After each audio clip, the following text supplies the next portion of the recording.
Good start to the week. Just focusing right now on UNLV. Obvious questions that I'm sure you're curious about would be Eddie Vanderdoes. Very unfortunate for Eddie. He did it on a pass rush. Contrary to what people may believe, he did not do it when he hoisted Kenny into the air. He just had buckled again, which confirmed what we were a little bit worried about, and that's that he did tear his ACL. But he did it on a pass rush. He tried to avoid the quarterback. When he came down, his knee was locked out. He felt a pop. He went to the sidelines. They examined him. As often is the case, his muscles were contracted, so he was pretty stable. They let him go back in the game, and you could tell, pretty quickly that he wasn't feeling great. So we're going to have to replace him. He'll get surgery within the next couple of weeks. But in terms of replacing him, I mean, it's part of the game. It's a part that you don't like. You hate to see a young man who's worked so hard lose an entire year, but it does happen. And without sounding insensitive to Eddie, our job is to push on. And we have depth on this football team. We have young men that are eager to get in and play. And we have a team that has a lot of pride in the way they perform and prepare. And so while we'll miss him, we'll soldier on, and that's what you have to do. And if you do anything other than that, if you keep looking back and you play the woe is me card, and well, we don't have this guy, and you make excuses, and you just do yourself a disservice. So we're not going to do that. And with regards to Ish, he still is suspended. It's still indefinite. We're still gathering facts, so I have nothing else to report on that at this time. But we're excited about another opportunity to go out this week and improve. We played okay on Saturday. When you look at the film, you always see a lot of things that you can improve on. And so our goal every week is to go out and play better than we did the week before, play closer to our potential, play closer to our standards. So that's what we'll try to do Saturday night against UNLV. Status on Nate Starks. Nate Starks is good to go. He'll be up and rolling on Saturday night. Look to get him some carries. He's a good football player, and I'm anxious to see him run. You've recruited a bunch of Bishop Gorman players the last few years. What are your impressions of Tony Sanchez and how he runs the program? I've gotten to go watch Tony coach a couple times, and he does an outstanding job. He runs a real professional environment there, big-time program at Bishop Gorman. I read some news reports on his first game at UNLV, and they were just glowing in terms of having the team prepared and handling things on the sidelines. It doesn't surprise me at all that would be the case. He's a really good football coach. I think sometimes, we mischaracterize football coaches because of the level that they're at, whether they're high school, college, or pro.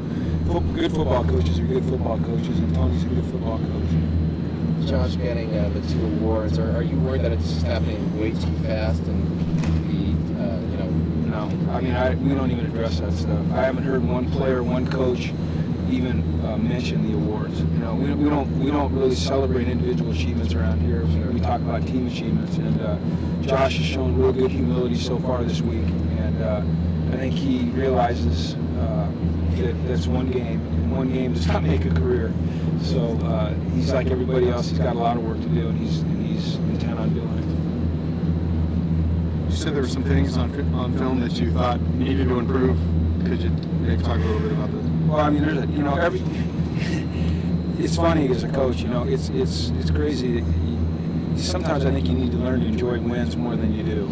I don't know if we're the ultimate pessimists or optimists or what we are, but it seems like no matter what, we're going back and trying to find out, how we can do it a little bit better, which probably is, well, I know it's a good thing, but everything from just our tempo on offense to our tackling on defense to, eliminating penalties to our substitution patterns to being exacting in our alignments and our routes and being exacting in our run fits and in our leverage and coverage. Really, Tracy, it's like, it's everything. Even the most perfect play, when you break it down, there's things that just weren't as exact as you'd like. And we're never going to be perfect. Trying to be perfect in a competitive game with 11 guys on this side is really hard, but we want to try to reach our potential every play. So that's what we're after.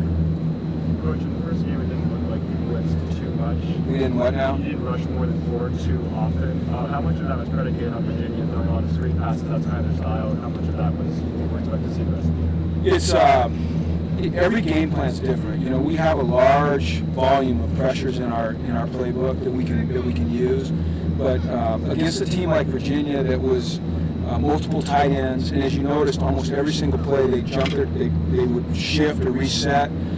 Their run scheme, their protection scheme was not a lot of 5 out, you know, some 7-man slide stuff.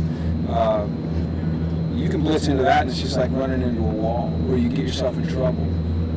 We were effective pressuring the quarterback. You know, he dropped back 35 times. We intercepted him once. We sacked him once. We hit him 11 times. We tipped 3 balls, I think, or 2, and we broke up 5 passes. So those are kind of the things that you look at. I don't think he ever felt real comfortable back there. But there'll be games where we heat it up. You know, so it just depends on really scheme that we're facing, personnel matchups, things like that. But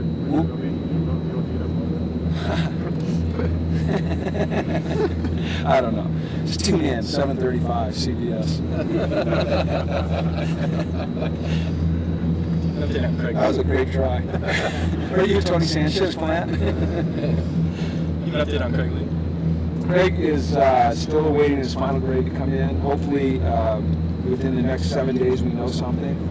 And hopefully it's good news so that he can continue to play. He's been out here, as you guys know, since we got back from San Bernardino, really practicing hard, working with the scout team, giving a great look, with a great attitude.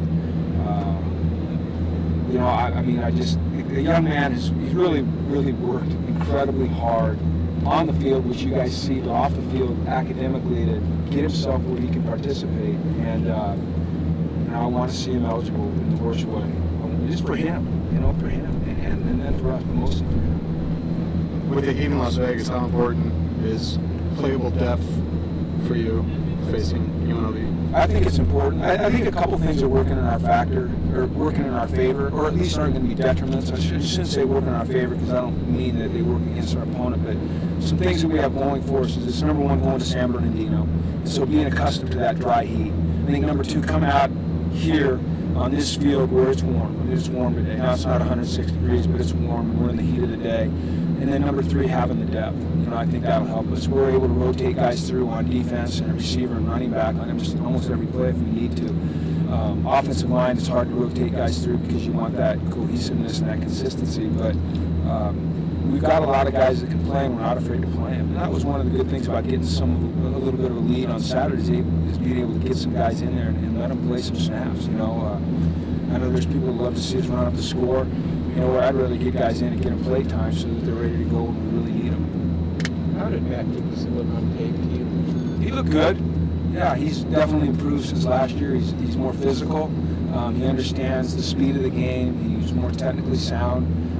He puts some pressure on the quarterback. He's more stout against the run. You can tell that he's a guy that's figuring it out, and I think that he'll end up having a really good year for us. And obviously, with Eddie not being in there, you know, you'll see him in the game more. Since your time here, how would you rate that pass protection that you had against Virginia? I thought it was good. I thought there was, you know, we didn't give up any sacks. I know the stats initially they had one, but that's been erased because that was a no-gain play, so it wasn't a sack. We got beat inside a couple times.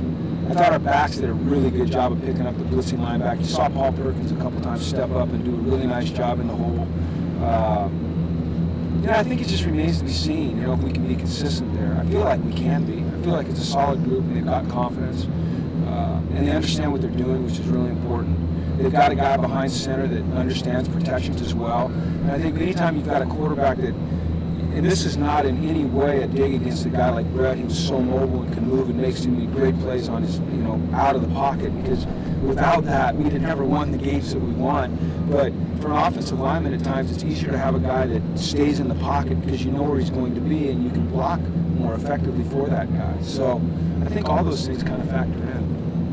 Keeping everybody on an even keel. You said it's only one game, but obviously the players, everybody was excited after that one game. How do you keep it for them? Oh, well, a couple things. Number 1, you want to enjoy all your victories. I mean, they're hard to come by. You know, it's hard to realize how hard it is just to win one game. So you want to enjoy the victory. We have, you know, like a lot of teams, it's a 24-hour rule. You know, whether you win or you lose, you take those 24 hours, you enjoy it, or you sulk around a little bit, but then after that, you put it behind you, and you learn the lessons you need to learn from watching the film, you apply them going forward, and then you get off of that one and you get right on to the next one. And I think our guys understand how to do that at this point in their careers. All right, thanks everyone.